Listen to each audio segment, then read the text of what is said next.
This is Germany, the largest and strongest economy in Europe, and the fourth in the world, an industrialized country that manufactures and exports vehicles and machineries such as BMW, Volkswagen, Siemens, and MAN. Aside from machineries and equipment, you are probably aware of the German global brands like Adidas, Puma, Nivea, Dove, Boss, Bayer, and Deutsche Bank.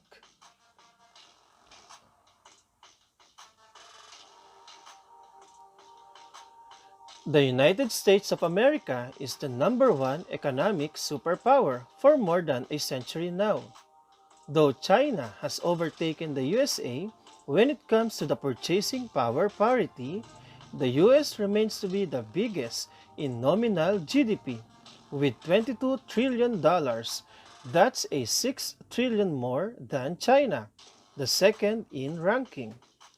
And as the sole leader in the fourth industrial revolution, the economy of the USA is expected to grow leaps and bounds in the coming years.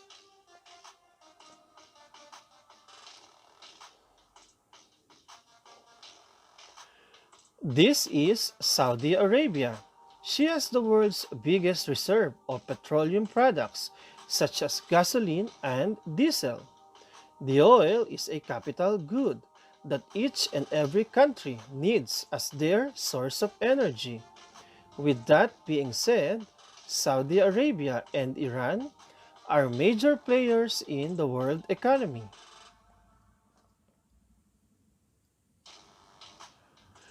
Japan is the world's third largest producer of automotive vehicles and also the third largest economy. She is an industrialized country that manufactures and exports advanced manufacturing solutions. With regards to Japanese global brands, you need not look far. Those brands are the appliances and vehicles in your respective homes and garages. Some of them are Panasonic, Sony, Casio, Nissan, Honda, Suzuki, and Toyota.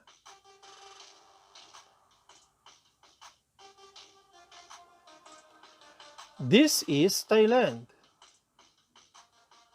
This is Indonesia. They are powerhouse when it comes to agricultural driven economy. These countries grow, process, and export crops that are of international standard. They are at the forefront in agribusiness.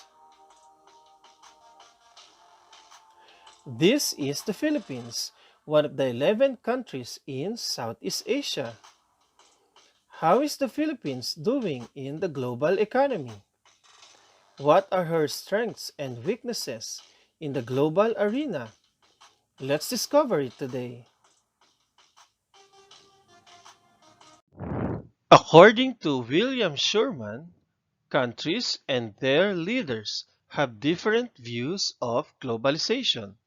In the recent national elections all over the world, countries have seen major shifts in political ideologies that have affected the relationship among countries, especially in political and economic aspects. One of the best examples of this is Donald Trump, a business mogul who owns at least 500 business entities. In the past US election, Trump was very vocal on threatening American companies, as well as other foreign businesses, to stop offshoring and outsourcing jobs to developing countries. Since becoming the president of the world's most powerful country, he has implemented the American First policy. And with the US elections happening this 2020, the world is watching. Globalization began many centuries ago, but during the age of colonization and imperialism from 15th to 18th century, Western powers extracted natural resources and exploited their colonies. Since the establishment of the United Nations after World War II, neo-colonialism emerged. So does the new form of globalization. World organizations played a critical role in the new form of colonialism. International Monetary Fund, World Bank, World Trade Organizations, Asia-Pacific Economic Cooperation, and North American Free Trade Agreement have been very successful in promoting trade liberalization ideals to their developing nation members. After 60 years, you can clearly see the huge disparity of the income and GDP per capita among the nations of the world. The GDP and GDP per capita are both used to measure the economic performance of countries. If you want to see how the economy is doing with its population and how the citizens are performing domestically, the latter is examined, regardless of their population, whether it's China or India with billions of people, or the USA with 300 million Americans, or Canada with a population of just 39 million. These countries have invested on technology to forward and become industrialized. These countries become the leaders in the third and fourth phase of industrial revolution in their respective regions. The economy of India is one of the fastest and the biggest in the world. Despite this, India ranks 139th in the real GDP per capita. Take a look at these two cases of international trade. See how India is benefited and harmed by globalization and international trading. Like the Philippines, India's service sector is one of its strongest assets. Both countries are excelling in the BPO industry. Now, let's take a look at the performance of the Philippines in the field of shipping, business process outsourcing, and export industries. Do you know that more than 80% of world trade is carried by sea? Shipbuilding industry is a global value chain. GVC refer to an international production sharing wherein the people and activities involved in the production come from various countries. The Philippines shipbuilding industry is one of the biggest in the world. For almost 2 decades now, it ranks fourth. This industry has two divisions: the commercial shipbuilding, which focuses on carrying commodities and finished products, and the offshore segment, which mainly focuses on exploration of waters, transfer of oil rigs and anchors in the petroleum industry. In 2015, this industry accounted for 2.6% of total exports, while the shipbuilding and repair rake $1.6 billion. These are the factors that make shipping industry a robust sector of the economy. Being an archipelago and lying on the key trade locations in Southeast Asia, the geography of the Philippines is advantageous in establishing ports for the smooth loading and unloading of cargoes. Port operations are essential for this industry to succeed. Globalization has made maritime transport complex, thus resulted to new sizes and forms in ships and other water vehicles. Our coastlines with substantial water depth are ideal for building accessible shipyards. Our country has young and skilled workers that are readily available for employment. Our Filipino workers are known to be adaptable, fast learners, and industrious. Not to mention that wage scale here is lower compared to Korea, Singapore, and Japan. Domestic and international shipping companies enjoy enticements as stated in Republic Act 9295.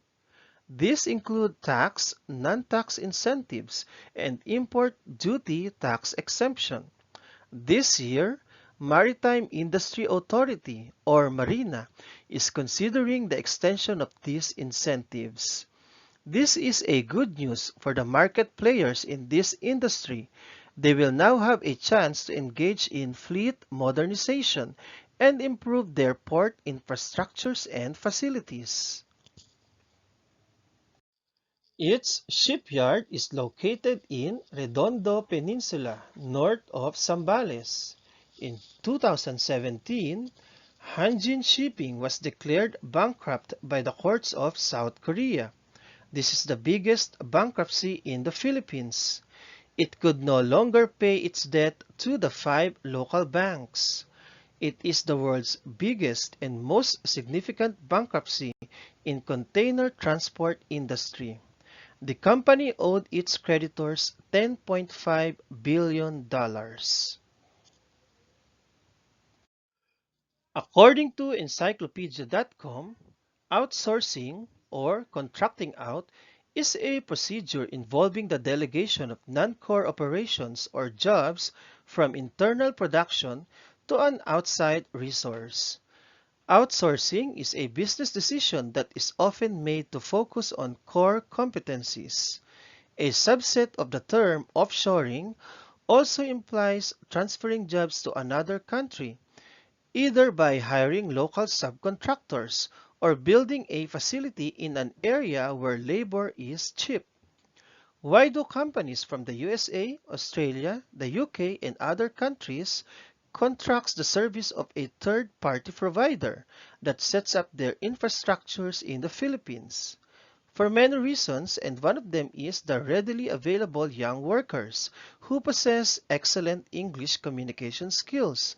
Of course, salaries are markedly lower. This is how outsourcing and offshoring merge when it comes to BPO industry. The advancement in information technology further made globalization multifaceted. This industry is considered a hallmark of the Philippine economy. From 600,000 employees and constituted 7% of the total GDP in 2016, the industry now employs 1.3 million Filipinos and is estimated to record 12% of the total GDP in 2019. It also raked $49 billion of foreign direct investment in the country. Soon, it might catch up with the remittances of our OFWs. Despite the COVID-19 pandemic, the Philippines is still at a good position according to David Lichiu, the founder of Lichiu Property Consultants. He said that many Chinese companies are considering the Philippines as the prime location to set up their disaster recovery centers. We learned that globalization has made it possible for a foreign company to operate a business in another country through outsourcing or offshoring. This is how business licensing enters the scene.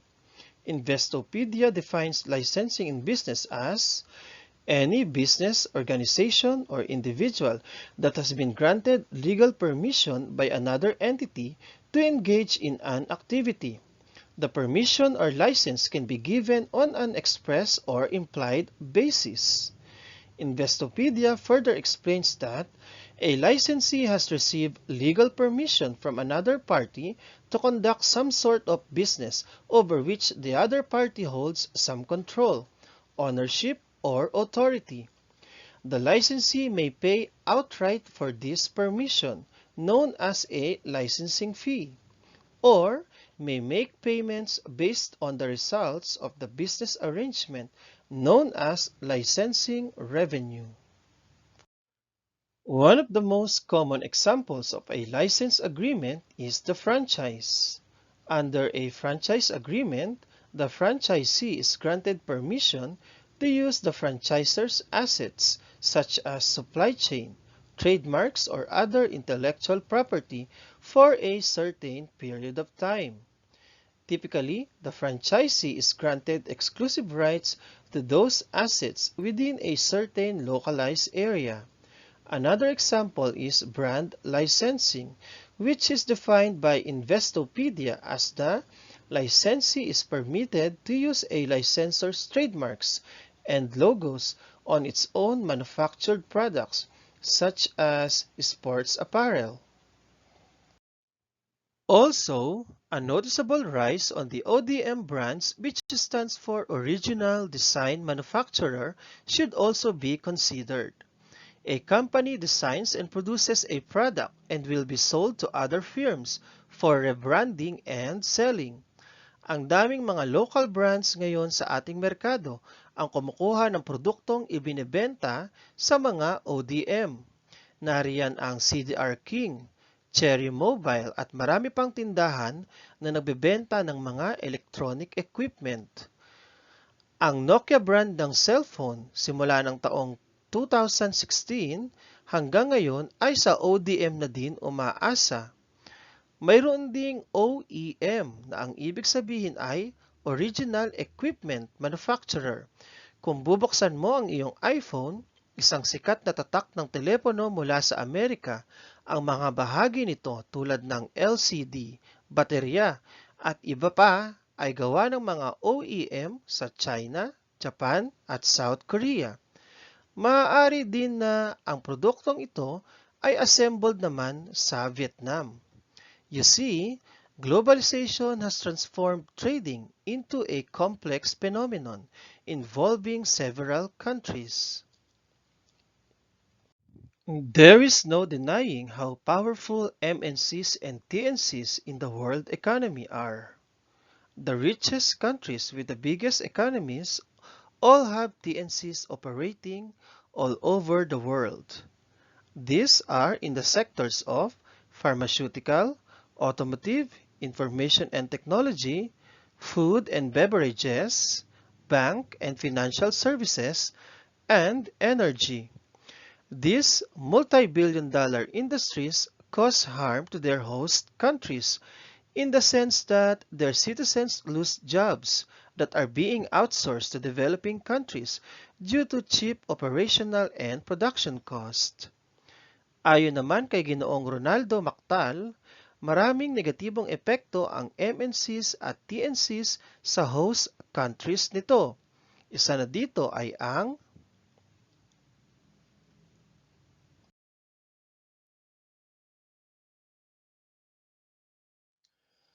Let's have a look at some products of MNCs that are made and manufactured in the Philippines and are sold worldwide.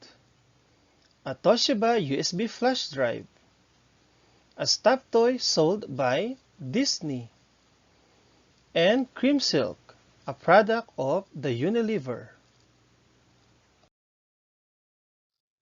Chang Beer of Thailand and Sinalco Cola of Germany are imported products available in the Philippine market. While these two Filipino products are sold on the shelves of Seafood City Supermarket, an Asian supermarket in the USA. Now, to further discuss these business terms related to globalization and international trading, let's continue watching. This is Mamacitas, a Filipino brand that is made in the Philippines and is exported to different parts of the world. This has a big market in Western Asia due to the citizens of those countries that love spices and herbs in their food. This is the Gourding Noodles that has recently entered the Philippine market. This Indonesian brand and product is manufactured in Indonesia as well. You will know that it is exported to many countries just by looking at the languages that appear on its packaging. In the Philippines, it is imported and distributed by Mondial Trading Corporation and Gardenia Bakeries Philippines.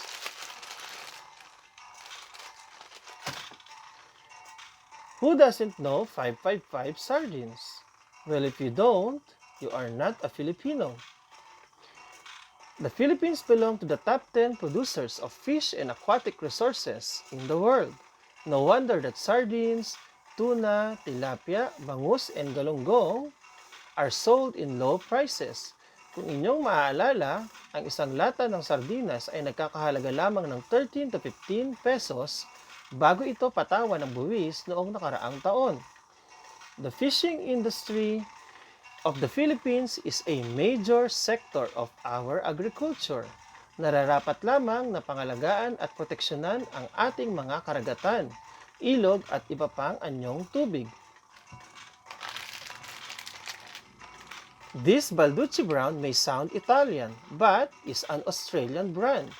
It is a marketing strategy.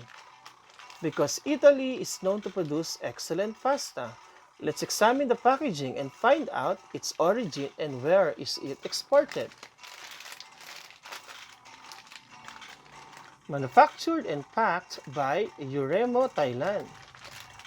Exported to Australia, Singapore, Philippines, Malaysia, Sri Lanka, Indonesia, and Saudi Arabia.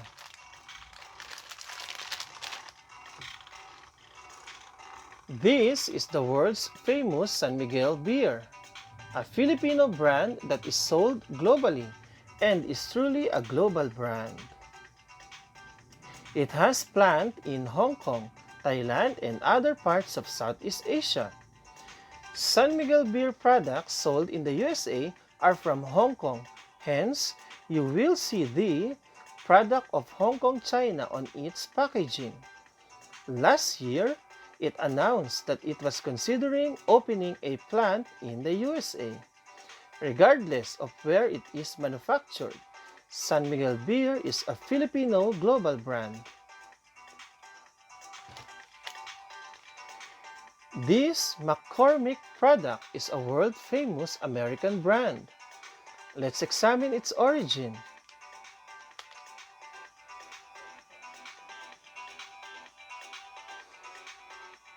Clearly, McCormick Philippines is an offshore company. Globalization has enabled McCormick to legally operate in the Philippines for reasons. Two of these are low labor and operational cost.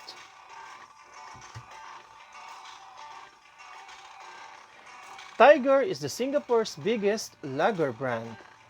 Why is this product a good example of globalization? Let's have a look.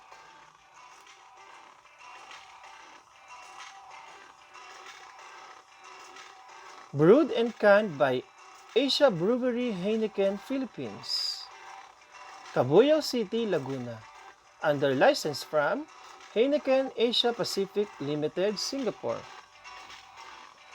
Heineken, the Dutch brand, bought Tiger Beer of Singapore and Asia Brewery of Lusiatan, the maker of Beer na Beer.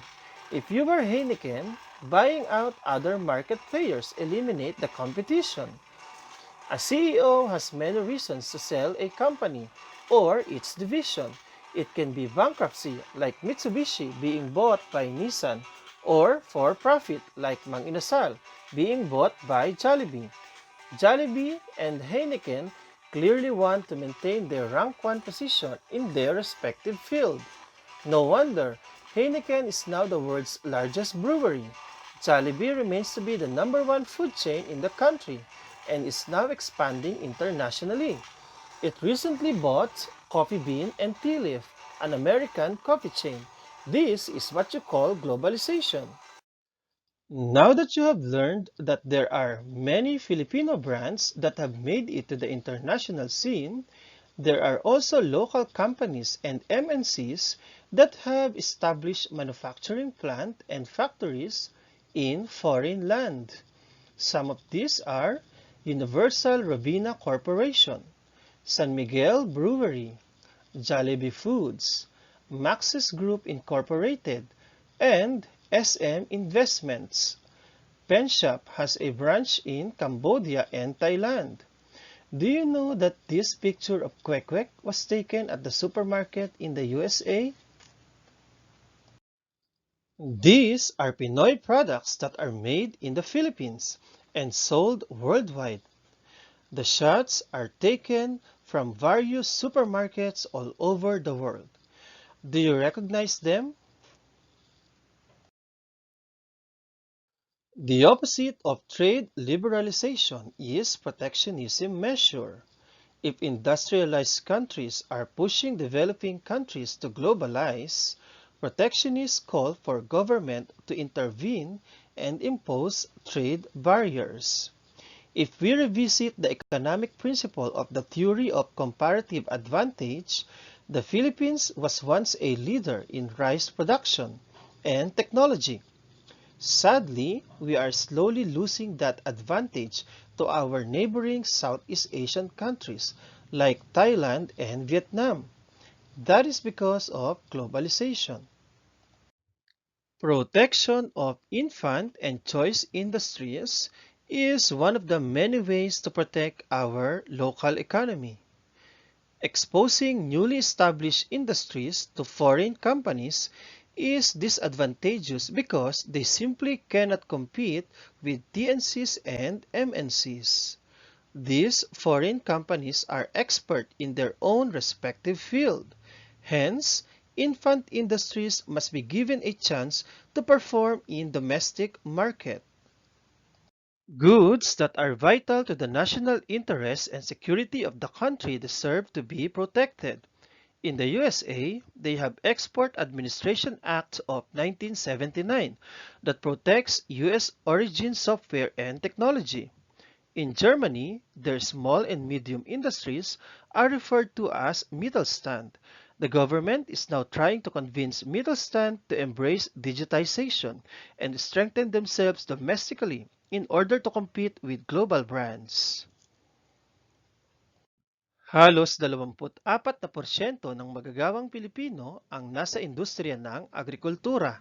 Kung ang sektor ng pagsasaka, manukan at palaisdaan ay nagtala ng napakagandang performance sa taong 2019, hindi ba nararapat lang na bigyang pansin at proteksyonan ito ng ating gobyerno?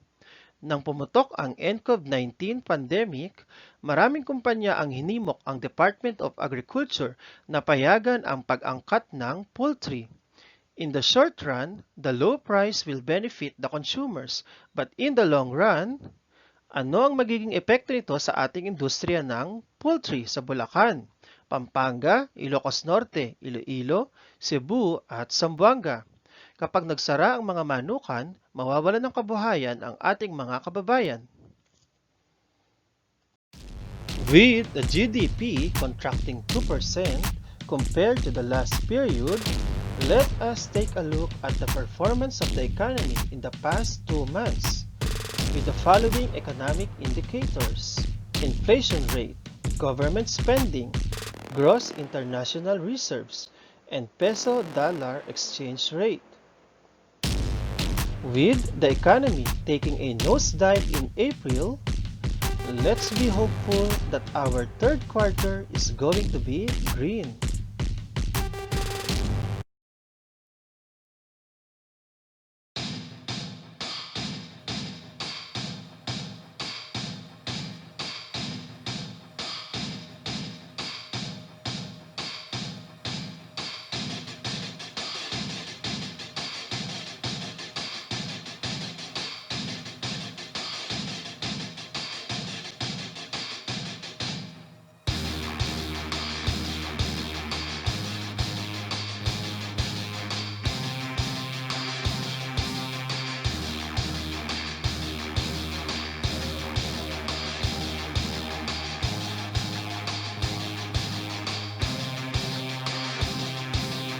Fitz, Yuan, Clyde, AJ, Marcus,